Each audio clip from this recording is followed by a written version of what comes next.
Hello friends, कैसे हो आप सब। आशा करते हैं आप सब अच्छे होंगे और कंटिन्यू जो है स्टडी कर रहे होंगे। तो आज हम पढ़ने जा रहे हैं इलेक्ट्रिसिटी चैप्टर का पार्ट नंबर 2। तो जिन्होंने हमारा पार्ट फर्स्ट नहीं देखा है तो यूट्यूब पर सर्च कीजिए साइंस विद विकास इलेक्ट्रिसिटी, वहाँ से आप इसका इलेक्ट्रिसिटी का पार्ट फर्स्ट देख सकते हैं। ठीक है, तो आज हम शुरू करने जा रहे हैं दोस्तों इलेक्ट्रिसिटी का पार्ट नंबर 2। तो शुरू करते हैं। तो उससे पहले जिन्होंने अभी तक हमारा YouTube चैनल सब्सक्राइब नहीं किया है तो सब्सक्राइब कर लीजिए और साथ में बेल आइकन का बटन जरूर प्रेस कीजिए, ताकि अगर हमारे द्वारा कोई भी नोटिफिकेशन या फिर कोई भी वीडियो अपलोड की जाती है उसका जो नोटिफिकेशन आपको पूर्ण रूप से क्या हो प्राप्त हो। और वीडियो को ज़्यादा से ज़्यादा लाइक कीजिएगा, शेयर कीजिए। देखते रहें साइंस विद विकास। चलो, इलेक्ट्रिसिटी की बात कर रहे थे तो हमने इसकी जो बेसिक टर्म थी, कुछ डेफिनेशन थी, वो पढ़ चुके हैं। ठीक है, तो आज हम बात करते हैं कि फैक्टर ऑन विच जो हमारा रेजिस्टेंस होता है of a conductor, resistance of conductor depend upon, कि जो रेजिस्टेंस ऑफ ए कंडक्टर होता है हमारा वो किन किन बातों पर डिपेंड करता है। तो बेसिकली जो हमारा रेजिस्टेंस होता है, जो मैं बता दूं आपको, 3 बातों पर डिपेंड करता है। किस पर? लेंथ पर, एरिया ऑफ क्रॉस सेक्शन पर, और करता है किस पर? थर्ड जो बात रहेगी वो रहेगी टेम्परेचर पर। कि फर्स्ट अगर बताऊं आपको मैं, लेंथ पर, length of conductor,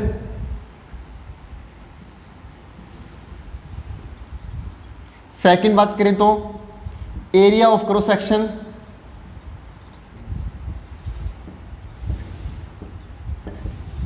and third बात करें तो नेचर पर। नेचर पर कह सकते हैं या फिर टेम्परेचर पर बात करते हैं, नेचर ऑफ इट्स कंडक्टर या फिर वायर। ठीक है, तो बेसिकली जो है हम इसके अंदर क्या बात देखेंगे, हम ये देखेंगे कि जो हमारा जो रेजिस्टेंस है दोस्त बच्चों, वो डायरेक्टली प्रोपोर्शनल होता है किसके? लेंथ के।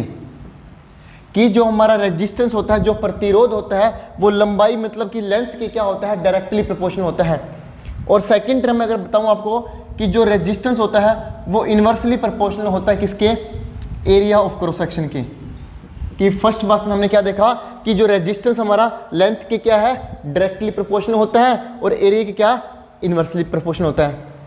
ठीक है, ये वो टर्म है जिनके ऊपर वो डिपेंड करता है। और ये वो टर्म पढ़ रहे हैं हम कि वो कैसे कैसे डिपेंड करता है। कि लेंथ के क्रॉस क्या होता है? रेजिस्टेंस डायरेक्टली डिपेंड करता है, और एरिया के जो अकॉर्डिंग बात करें तो हमारा रेजिस्टेंस क्या होता है? इनवर्सली डिपेंड करता है। मींस कि डायरेक्टली का और इनवर्सली का अभी तक आपको पूरा कंफर्म हो चुका होगा। डायरेक्टली में क्या होता है बच्चों कि अगर चीज एक जो ऑब्जेक्ट है उसकी कोई वैल्यू है वो इंक्रीज हो रही है तो दूसरी की ऑब्वियसली बात है कि वो क्या है? ऑटोमेटिकली क्या होगी? इंक्रीज होगी। अगर एक की वैल्यू डिक्रीज हो रही है तो दूसरी की बात क्या, दूसरी वैल्यू क्या होगी? नेचुरली बात है डिक्रीज होगी। लेकिन इनवर्सली में उसका ऑपोजिट होता है। इनवर्सली में क्या होता है कि अगर एक वैल्यू इंक्रीज हो रही है तो दूसरी वैल्यू क्या होगी? नेचुरली डिक्रीज होगी। अगर एक वैल्यू डिक्रीज हो रही है तो दूसरी क्या होगी? इंक्रीज होगी। ये डायरेक्टली और इनडायरेक्टली का केस था, अब तक आपको समझ में आ चुका होगा। ठीक है जी, आगे बात करते हैं कि इन तीनों पे डिपेंड करता है। और हम ये पढ़ रहे हैं अब कि कैसे कैसे डिपेंड करता है। सपोज करो जैसे हमने किसी लेंथ कोई वायर ले ली, अगर उस वायर की लेंथ को हम डबल कर दें, कि लेंथ सपोज करो हमारे पास ये लेंथ है, इस लेंथ को अगर मैंने क्या किया, इसी का जितना हिस्सा और आगे एडजस्ट कर दिया, मतलब कि लेंथ क्या होगी? डबल होगी। अगर लेंथ डबल हो जाए तो उसमें क्या होता है? करंट क्या होगा दोस्तों या बच्चों? करंट क्या होगा? उसमें कम क्रॉस होगा। कि करंट क्या होगा? उसके अंदर क्या होगा? कम वेरी करेगा। मीन्स कि वो उसकी क्या होगा? इनवर्सली होगा ना। ठीक है ना, कि जितना लेंथ को बढ़ा देंगे तो लेंथ को बढ़ाने से क्या होगा? उसमें से करंट क्या होगा? कम पास होगा। लेकिन एरिया, एरिया देखो क्या होता है, मतलब लेंथ बढ़ेगा तो करंट कम होगा। अगर करंट कम होगा तो प्रतिरोध क्या होगा? बढ़ेगा ना, क्योंकि लेंथ के अकॉर्डिंग ही डायरेक्टली क्या होता है? रेजिस्टेंस होता है। क्योंकि मैंने क्या कहा था कि प्रतिरोध जो होता है, जो रेजिस्टेंस होता है, वो करंट के क्या होता है? करंट के लिए क्या करता है? रुकावट पैदा करता है। उसके पाथ में क्या करता है, रुकावट क्रिएट करता है, मतलब कि प्रॉब्लम क्रिएट करता है उसके रास्ते में। वही बात हुई, अगर ये इंक्रीज हो रहा है लेंथ, अगर लेंथ इंक्रीज हो रहा है तो नेचुरल सी बात है इसका जो करंट होगा इसमें से कम क्रॉस हो रहा होगा, इसमें से तो कम क्रॉस होगा तो मतलब कि उसका प्रतिरोध ज्यादा होगा, तभी उसमें से करंट कम रहा होगा, क्योंकि प्रतिरोध का काम यही होता है कि करंट को कम गुजरने दे अपने पास में से, कि करंट को एक वायर के अंदर से क्या है, कम पास होने दे। उसी प्रकार मैंने क्या कहा आपको कि लेंथ है कोई वायर है, सपोज करो वायर पतली होगी, उसके अंदर करंट क्या होगा, कम पास होगा। अगर करंट कम पास होगा तो नेचुरल सी बात है प्रतिरोध क्या होगा उसका, ज्यादा होगा, और लेंथ भी क्या होगी उसकी, ज्यादा होगी।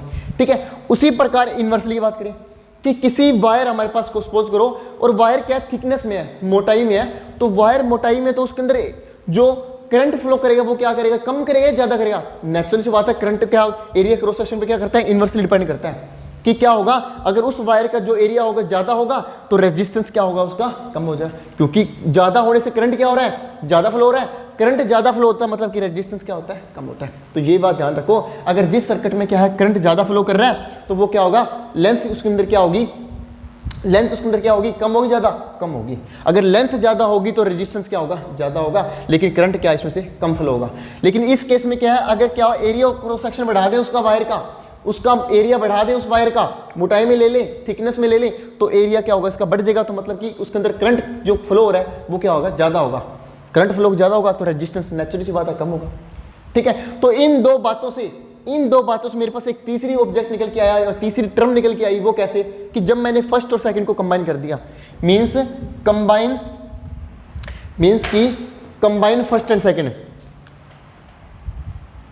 कंबाइन फर्स्ट एंड सेकंड, कि जब मैंने फर्स्ट और सेकंड को कंबाइन किया तो क्या निकल के आया मेरे पास, फाइनल फाइनल जो आंसर है देखा क्या हुआ कि आर जो हो रहा है एक डायरेक्टली के क्रॉस कर रहा है, एक इनवर्सली के, तो आर डायरेक्टली प्रोपोर्शनल हो रहा है किसके, लेंथ अपॉन में एरिया के। यही है ना कि आर जो है लेंथ की प्रोपोर्शनल है और आर जो है किसके प्रोपोर्शनल है, एरिया के। लेकिन आर जो है जो हमारा रेजिस्टेंस है, where R equal to resistance, मैं लिख देता हूं साइड में, R belongs to resistance, L belongs to length,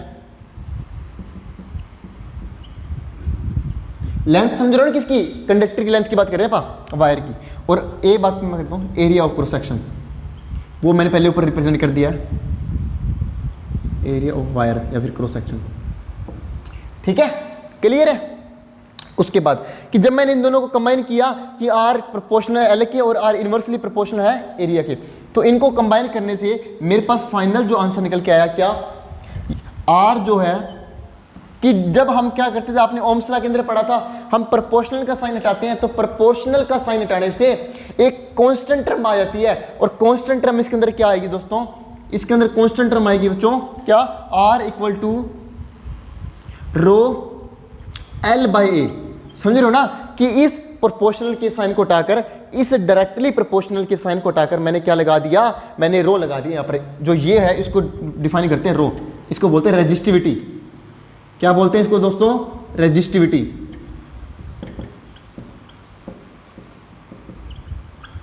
ठीक है, क्लियर है। तो इसे क्या डिफाइन करते हैं, रेजिस्टिविटी से, इसे रो बोलते हैं, रो। ठीक है, अगर नेम की बात करें तो रो, रो मीन्स रेजिस्टिविटी। ठीक है, तो रेजिस्टिविटी के बाद क्या हुआ कि जो आर हुआ इसके क्या हुआ, इक्वल क्रॉस हो गया। ठीक है, तो मैंने प्रोपोर्शनल का साइन हटाया और इस वैल्यू के निकल के आई मेरे पास, ये वैल्यू निकल के आई मेरे पास।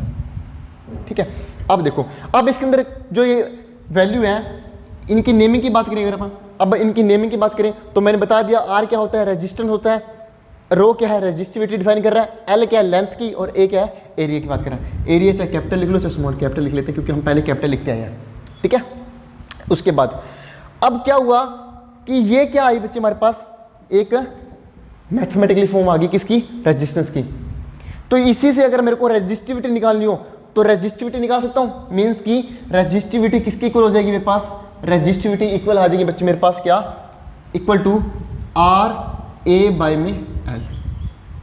एक मेरे पास ये टर्म आ गई। क्लियर है कि मेरे पास एक टर्म ये आ गई कि अगर मेरे को क्या, अगर कोई ऐसे न्यूमेरिकल आते हैं, हम आपको 2-3 न्यूमेरिकल कराएंगे तो देखो, तो यहाँ तक समझ में आया, ठीक है, यहाँ तक नोट कर लिया होगा। तो इसके ऊपर और जो ये चैप्टर कर रहे हैं उसके बेस पर हम आपको 2-3 न्यूमेरिकल कराते हैं, देखते हैं। यहाँ तक नोट कर लिया, मिटा दे, ठीक है, मिटा दे। तो बच्चों हमारे सामने, हमने आपके सामने एक क्वेश्चन लिखा है। इस क्वेश्चन का आंसर देखेंगे कैसे कि इस क्वेश्चन के 2 टाइप है, दोनों में क्या क्या पूछा गया हम वो देखते हैं और इसको सॉल्व आउट करते हैं। तो जिन्होंने इसको सॉल्यूशन हम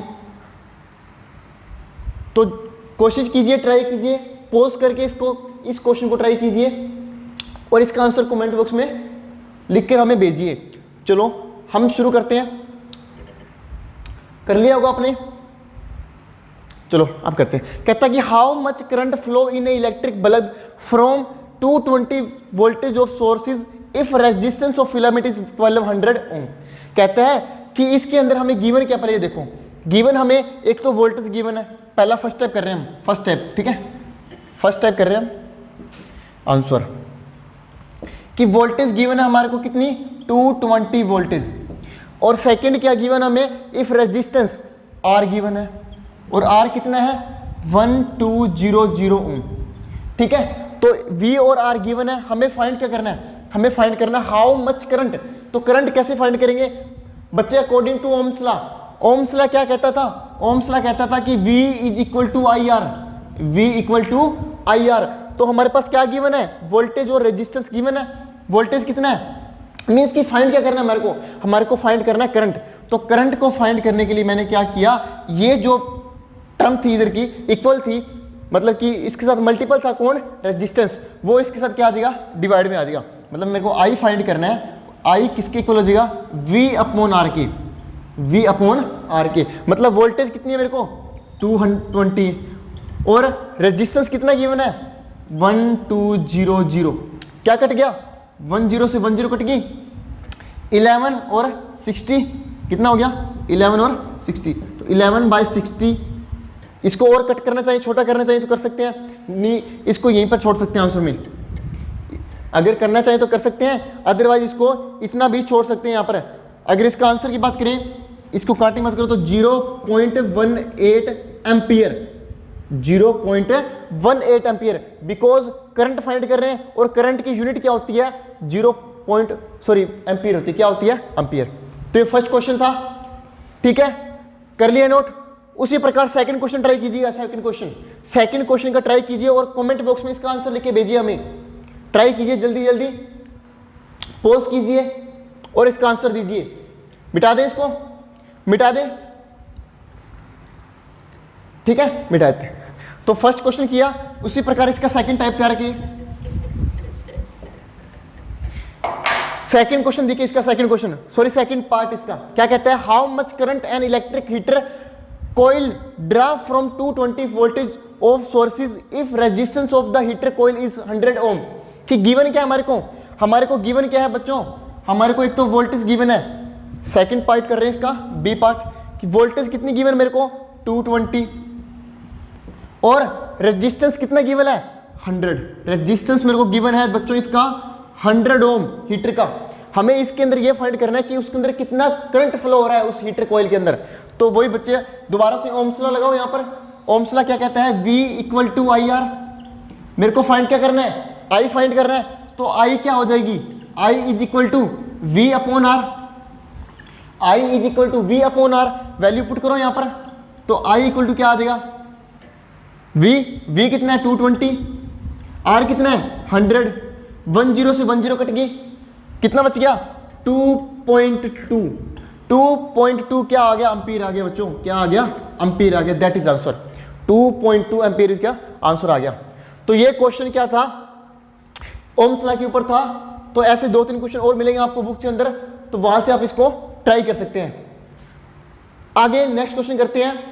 ये नोट कर लिया होगा, मिटा दें इसको, नोट कर लेना पॉज करके। तो बच्चों अब हमारे पास एक क्वेश्चन और आपके सामने है कि if a wire having length and area of cross section A has resistance 4 ओम, कि हमें एक वायर है उसकी लेंथ और एरिया क्रॉस सेक्शन दिया हुआ है जिसकी लेंथ जिसकी रेजिस्टेंस कितनी है 4 ओम है। What is the resistance of another wire, हमें किसी दूसरी वायर का क्या निकालना है, रेजिस्टेंस फाइंड आउट करना है, having length L/2 and area of cross section 2। ये उसकी लेंथ क्या दे रखी है हमें, L/2 दे रखी है और एरिया ऑफ क्रॉस सेक्शन कितना दे रखा है, 2 दे रखा है। ठीक है, तो सोल्व आउट करते हैं इसको। तो जिनको ये क्वेश्चन आता है ट्राई कीजिए, वीडियो पॉज करके ट्राई कीजिए और आंसर इसका कमेंट बॉक्स में दीजिए। कर लिया होगा पॉज, कर लिया, चलो करा देते हैं। कहता है कि वायर की लेंथ कि मेरे को रेजिस्टेंस R1, अभी हम थोड़ी देर पहले हमने जो रेजिस्टेंस की फाइंड की थी कि डिपेंड करता है किस पर, हमारा एरिया ऑफ क्रॉस सेक्शन, कि जो हमारा रेजिस्टेंस डिपेंड करता है किस पर, R = ρL/A। हमारे पास एक टर्म निकल के आई थी, क्या ये निकल के आई थी ना, ρL/A, ये आई थी।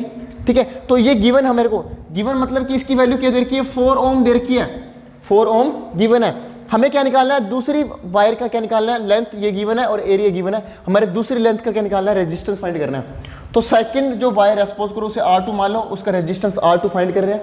तो R2 मतलब कि फॉर्मूला क्या रहेगा इसका, इसके अंदर गिवन क्या है, इसके अंदर गिवन क्या है हमारे को बोलो, इसमें गिवन क्या है, लेंथ हमारे पास L/2 और क्या गिवन है हमारे को, और क्या गिवन है, एरिया कितना है दोस्तों, 2, कितना है 2।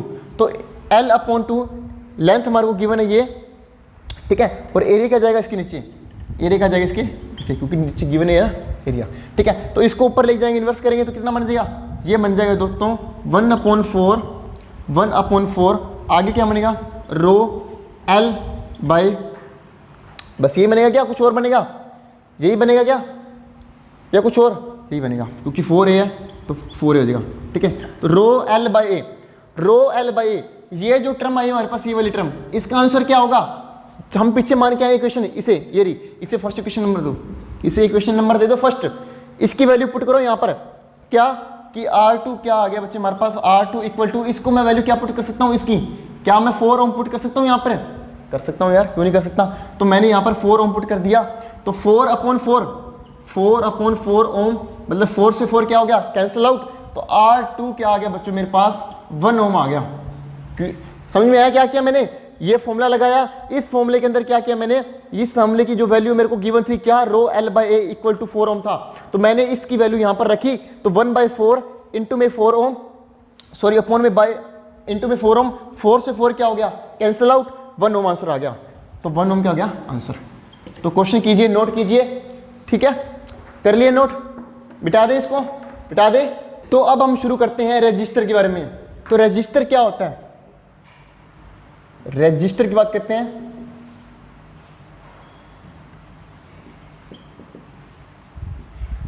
रजिस्टर क्या होता है बच्चों, प्रतिरोधक।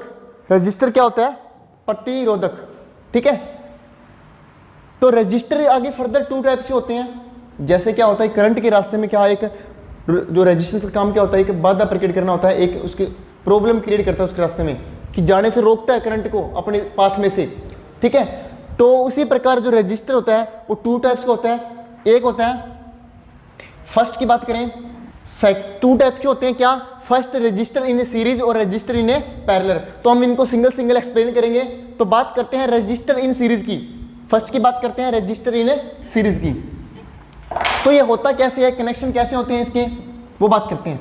कि सपोज करो हमारे पास क्या एक सर्किट गिवन है, इस प्रकार 2 रजिस्टर लगे हुए हैं सर्किट के अंदर।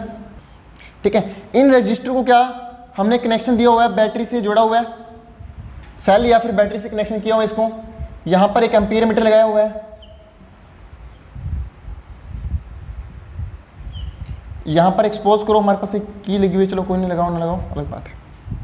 ठीक है, और इन्हीं के अक्रॉस हमने क्या एक वोल्ट मीटर लगा दिया, इनके अक्रॉस क्या लगा दिया हमने, वोल्ट मीटर लगा दिया। ये हो गया सपोज करो R1, ये हो गया R2।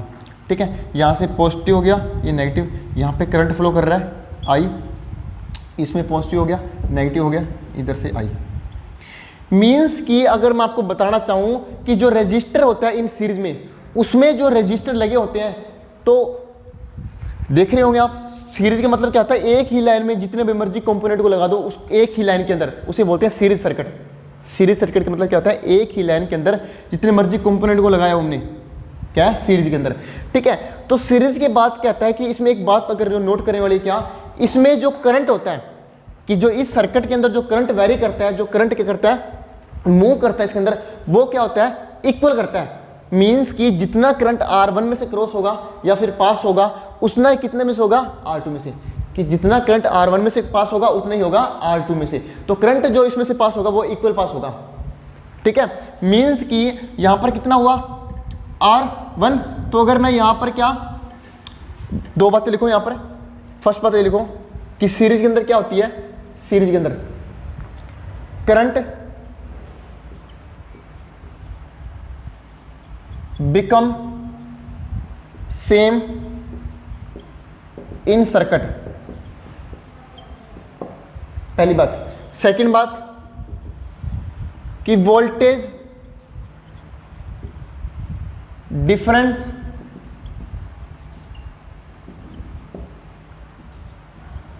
पासिस इन सर्किट, कि करंट तो सेम रहेगा सर्किट में और वोल्टेज क्या रहेगी, डिफरेंट रहेगी। कब, रजिस्टर इन सीरीज के अंदर, ठीक है। तो मतलब कि यहां पर R1 है, अगर मैं यहां कर कि करंट क्या सेम है, तो इसकी अगर मैं वोल्टेज निकालना चाहूं, तो अगर इसमें मैं वोल्टेज निकालना चाहूं तो V के क्या अलग होगा ना, तो मतलब इसका V1 होगा, ये क्या होगा, V2 होगा। क्योंकि मैंने क्या कहा, इसमें करंट तो इक्वल पास होगा इसमें से। जैसे यहां पर भी I गया था, तो इस सर्किट में पास होने के बाद यहां पर भी क्या हुआ, I ही पास हुआ। कि इसके अंदर क्या इंटर जो करंट किया वो भी I किया था, और जो आउट किया वो भी I, और फाइनल किया यहाँ पर भी I हुआ। तो यहाँ पर कहने का मतलब क्या है, पूरे सर्किट में I क्या होगा, इक्वल पास होगा। वोल्टेज क्या होगा, डिफरेंस, मतलब यहाँ पर V1 था, यहाँ पर क्या होगा, V2 होगा, यहाँ पर क्या होगा, V2 होगा, ठीक है। तो यहाँ पर अगर मैं V1 निकालना चाहूँ, क्या निकालना चाहूँ, V1 मतलब कि, तो V1 क्या आएगा मेरे पास, यहाँ पर V1 क्या आएगा, according to Ohm's law, according to Ohm's law V equal to क्या होता है, IR होता है। मेरे को क्या निकालना है, V1 निकालना है। तो क्या होगा, V1 equal to IR1, V1 equal to IR1, ठीक है। तो यहां पर मैंने क्या लिख दिया, IR1। उसी प्रकार यहां पर V2, तो V2 में क्या लिखेंगे, सेम रहेगा ना, लेकिन वोल्टेज क्या होगी, डिफरेंट। करंट तो सेम होगा, करंट तो क्या होगा, सेम, लेकिन वोल्टेज क्या होगी, डिफरेंस, IR2, क्योंकि दूसरे रेजिस्टेंस निकाल रहे हैं, यहां पे हमने फर्स्ट रेजिस्टेंस निकाली थी। अब क्या निकालना है मेरे को, इस सर्किट का टोटल रेजिस्टेंस निकालना है। तो टोटल रेजिस्टेंस क्या आएगी मेरे पास, देखो अगर मैं टोटल वोल्टेज, अगर मैं टोटल वोल्टेज निकालना चाहूँ, टोटल वोल्टेज समझ रहे हो ना, टीवी से निकाल रहा हूँ, इसको मैं डिफाइन कर रहा हूँ टीवी से। तो टोटल वोल्टेज, टोटल वोल्टेज लिख देता हूँ यहाँ पर, मैं यहाँ पर लिख देता हूँ मैं, टोटल वोल्टेज क्या आ गई मेरे पास, देखो कि V1 प्लस में V2 आ गई। तो मैंने वैल्यू पुट की यहाँ पर किसकी, पहले टोटल वोल्टेज मतलब कि IR टोटल, समझ रहे हो ना। मैंने यहाँ पे क्यों लिखा यहाँ पर, क्योंकि V इक्वल टू क्या होता है, IR होता है, और यहाँ पर क्या है, V टोटल है, मीन्स की IR टोटल, IR टोटल, ठीक है, इक्वल टू V1 को मैंने क्या लिखा था, देखो V1 को IR1 प्लस में V2 को क्या लिखा था मैंने, IR2। इन सभी में से कॉमन क्या आ रहा है, सभी में से कॉमन क्या आ रहा है, क्या I कॉमन आ रहा है, इसमें से I कॉमन आ रहा है। तो R टोटल इक्वल टू, इधर से I कॉमन निकाल दिया मैंने, तो R1 प्लस में R2, क्या आ गया यहाँ पर, क्या हो गया, तो यहाँ पर मैंने I से क्या हो गया, I कैंसिल हो गया, तो R टोटल आ गया बच्चे मेरे पास क्या, R1 प्लस R2। तो जरूरी नहीं है यहाँ पे सिर्फ R1 R2 ही होगा, वो डिपेंड करता है कि सर्किट के अंदर कितने रजिस्टर लगे हुए हैं। 2 लगे हो तो यहाँ पे 2 होगा, 3 लगे हो तो 3 हो जाएगा, 4 तो 4 एंड 10 तक हो सकते हैं, ठीक है। मींस कि R टोटल, जो नोट करने वाली बात है ये वाली, क्या कि R टोटल किसके को आ गया, in case of series, in case of series R total क्या किसके को आएगा, R1 plus R2 plus R3 plus Rn, ठीक है जी। तो जो ये R1 होगा ये किसके इक्वल आने वाला है, R1 plus R2 plus R3 plus Rn। Clear है ये बात, यहां तक नोट कर लिया। कब, in register in A series. तो फर्स्ट टॉपिक था, इसके ऊपर क्वेश्चन भी आ जाते हैं, आपको क्वेश्चन भी कराएंगे बाद में, ये नोट करो, कर लिए नोट, मिटा दे। चलो अब इसका सेकंड टाइप देखते हैं। तो रजिस्टर इन पैरेलल क्या होगा बच्चों, कि हमारे पास एक सर्किट होगा, सपोज करो ये सर्किट है हमारे पास,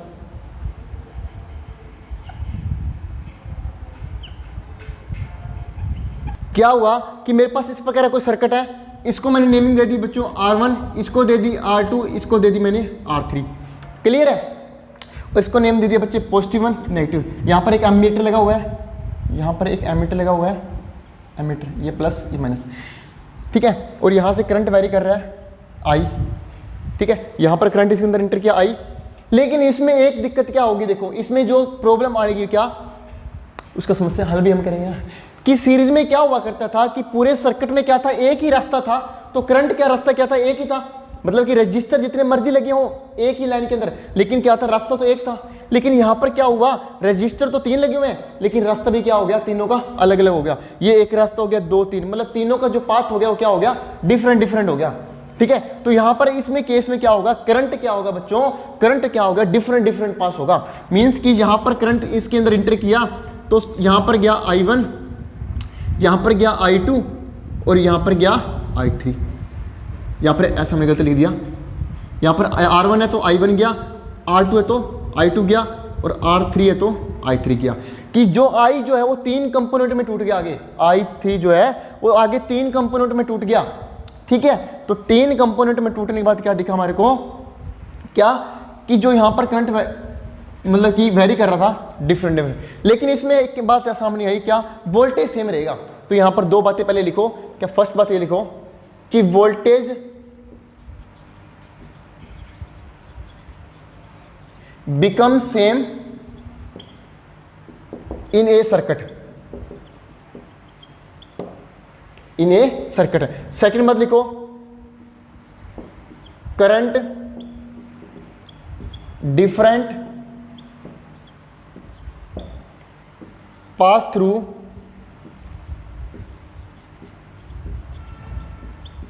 इन सर्किट, ठीक है। 2 बातें लिखी आपने। अब देखो, अब इसको कट करते हैं अपन यहां से कि 2 बातें लिखी। अब क्या हुआ कि मेरे को पता है कि इसमें से क्या है, करंट क्या है, डिफरेंट है, लेकिन वोल्टेज क्या है, सभी के अंदर सेम है। तो वोल्टेज सेम है मींस कि इसके अंदर बात करूं तो मैं, अगर इसके अंदर बात करूं मैं, वोल्टेज सेम है तो मैं क्या निकालूंगा, यहाँ पर करंट की बात करूंगा ना, तो मतलब कि यहाँ पर अगर मैं I1 फाइंड करूंगा मैं, तो I1 क्या है इसके अंदर बताना, I1 क्या आया इसके according to Ohm's law V equal to IR होता है, according to Ohm's law V equal to IR होता है। मेरे को I1 फाइंड करना है, तो I1 फाइंड करूंगा तो इधर आ जाएगा, तो V अपॉन में R1 आ जाएगा, क्योंकि I1 फाइंड करना है तो V अपॉन में R1, क्योंकि मैं R1 की बात कर रहा हूं। तो R1 क्या आ गया, R1 क्या आ गया बच्चों, V अपॉन में R1 आ गया, I1 फिर। उसी प्रकार यहां से I2 क्या आ गया, I2 सेम रहेगा ना, क्या बात हो जाएगी, V अपॉन में R2 हो जाएगा। उसी प्रकार I3 क्या हो जाएगा, यहाँ पर I3 क्या आ गया, V अपॉन में R3 आ गया। तो यहां से मेरे पास 3 बातें निकल के आई, क्या, I1 I2 I3, क्योंकि मैंने कहा वोल्टेज सारे में सेम रहेगी, लेकिन करंट क्या रहेगा, डिफरेंट रहेगा, करंट क्या रहेगा, डिफरेंट रहेगा। तो मैंने यहाँ पर क्या निकालना चाहा, यहाँ पर मैंने टोटल क्या निकालना चाहा, टोटल करंट निकालना चाहा मैंने, जिसे मैंने IT से डिफाइन कर दिया। तो टोटल करंट किसके इक्वल आएगा बच्चे बताओ, किसके इक्वल आएगा, I1 आएगा प्लस I2 आएगा प्लस में I3 आएगा, प्लस में I3 आएगा। अब I टोटल क्या होता है, I टोटल क्या होता है, जैसे I1 है तो I टोटल लिख दिया मैंने, तो I टोटल किसके इक्वल आ जाएगा, V अपॉन में R टोटल के, V अपॉन में R टोटल। उसी प्रकार I1 की वैल्यू क्या आई थी यहाँ पे बताओ, V अपॉन में R1 प्लस में I2 की वैल्यू क्या आई थी यहाँ पर, V अपॉन में R2। उसी प्रकार I3 की वैल्यू क्या आई थी, V अपॉन में R3। यहां से कुछ कॉमन आ रहा है, V कॉमन आ रहा है, तो V कॉमन आ रहा है तो मैंने कॉमन निकाल दिया इसको 1 में RT, ठीक है। इधर से आया V कॉमन आ रहा है बच्चों, अंदर क्या रह गया, अंदर रह गया 1 upon R1 plus 1 upon R2 plus 1 upon R3। Clear है? तो यहां से V से V क्या हो गया, कैंसिल हो गया, क्योंकि इक्वल के दोनों साइड अगर सेम वैल्यू पड़ी हो तो क्या हो जाती है, वो कैंसिल आउट हो जाती है। तो मेरे पास क्या आया, 1 में R टोटल क्या आया बच्चों, 1 R1 प्लस 1 R2 प्लस 1 में R3। That is called register in parallel. ये क्या बच्चों, रजिस्टर इन ए पैरेलल। समझ में आया कंटेंट? अच्छा लगा? चलो नोट कर लिया होगा, मिटा दें, ठीक है। अब एक छोटा सा कंटेंट और देख लेते हैं, किसका? पावर का। पावर की बात और कर लेते हैं, ये मिटा देंगे, नोट कर लिया। तो अगर हम पावर की बात करें बच्चों, तो पावर की अगर डेफिनेशन की बात करें तो rate of doing work, rate of A doing work is called power. और पावर क्या होता है? रेट इज ए, मतलब कि चेंज ऑफ दर की रेट, मतलब दर की जो रेट की जो मतलब चेंज होती रहती है, क्या दर जो रेट चेंज होते रहता है, ठीक है, उसे क्या बोलते हैं? पावर। पावर क्या होता है कि अगर हम वैसे बात करें कि लैंग्वेज में बात करें, पावर का फॉर्मूला होता है पी को, पावर को डिफाइन करते हैं पी से, ठीक है, और इसकी यूनिट होती है बच्चों पावर की यूनिट होती है क्या? वाट, WAT, वाट, ठीक है। अब पावर के अंदर अगर बात करें तो पावर की अगर बात करें तो it is energy consumption form. ये जो होता है ये क्या होता है? इट इज आल्सो क्या? रेट ऑफ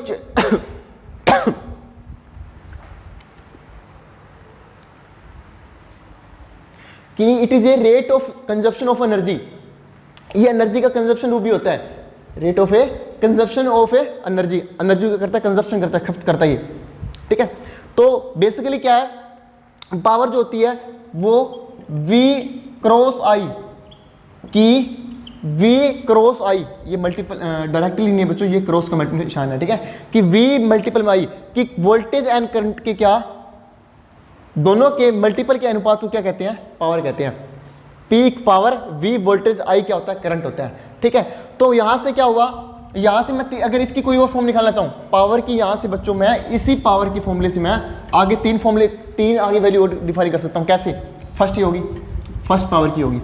अब इसी पावर के अंदर, क्योंकि according to Ohm's law we know that V equal to IR, यहां पर V की वैल्यू अगर मैं IR रखता हूं, V की वैल्यू अगर मैं IR पुट करता हूं तो IR इंटू में I, तो सेकंड वैल्यू क्या निकल के आई मेरे पास? पावर इक्वल टू आ गया I square R, that is second answer. उसी प्रकार इसी के अंदर अगर मैं I की वैल्यू रखता हूं, इसी के अंदर अगर मैं I की वैल्यू रखता हूं तो फर्स्ट ये होगी, सेकंड ये होगी। अगर थर्ड की बात करूं मैं तो पावर इक्वल टू, इसके अंदर I की वैल्यू के अंदर क्या रखूं मैं? V upon R, because I equal to V upon R, R वहां पे रेसिप्रोकल हो जाएगा, तो V गुणा में V अपॉन R, यही है ना I की वैल्यू। तो यहां पे क्या आ गया? पावर इक्वल टू आ गया V स्क्वायर अपॉन में R, V स्क्वायर अपॉन में R, V स्क्वायर अपॉन में R, ठीक है। एक फॉर्म और निकल के आई, कौन सी? ये होगी थर्ड फॉर्म, ये होगी बच्चों थर्ड फॉर्म, ठीक है। ये फर्स्ट होगी, ये सेकंड होगी, ये थर्ड, कि एक फॉर्मूले से मैंने तीन फॉर्मूले क्या कर दिए? ड्राइव कर दिए। तो बोर्ड में ये पूछ लिया जाता है पावर की यूनिट क्या होती है? वाट होती है। और एक वाट, एक जो वाट होता है, एक वाट आवर पूछ जाता है, एक वाट आवर या फिर 1 kilowatt hour, 1 kilowatt hour में 3.6 इंटू में 10 की पावर 6 जूल होते हैं। ये नोट कर लेना, बोर्ड के अंदर पूछ लिया जाता है कि 1 किलो वाट आवर्स में कितने जूल होते हैं? तो 3.6 इंटू 10 की पावर 6 जूल होते हैं, 3.6 इंटू में 10 की पावर 6 जूल होते हैं। तो ये क्या था? पावर का कंसेप्ट था। क्या था? पावर का, ठीक है। तो कैसा लगा बच्चों लेक्चर? अच्छा लगा? तो अगर अच्छा लगा हो तो ज़्यादा से ज़्यादा लाइक कीजिएगा, शेयर कीजिए और सब्सक्राइब करना बिल्कुल भी मत भूलिए।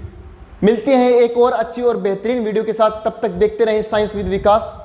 मिलते हैं नेक्स्ट वीडियो में, तब तक thank you and have a nice day.